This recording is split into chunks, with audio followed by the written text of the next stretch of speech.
The Nairobi Commuter Rail Service is a mass transport solution designed for Nairobi City. Today, it carries 20,000 commuters per day. Soon, that number is projected to top 100,000 commuters per day. From the Nairobi Central Station to Ruiru, Kikuyu, Kahawa West, Embakasi, Syokimau, and designated stops along the major routes, on which stand modern stations.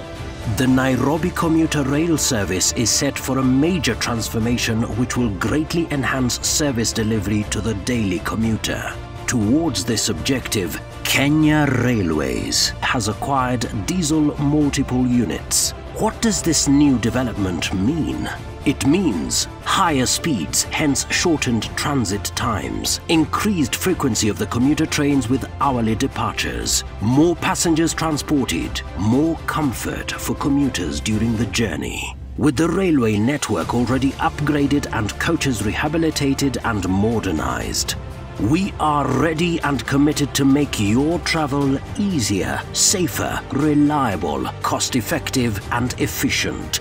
And in this process, we will decongest city roads, reduce carbon emissions, increase productivity by reducing man-hours lost in traffic jams, deliver a quality travel experience.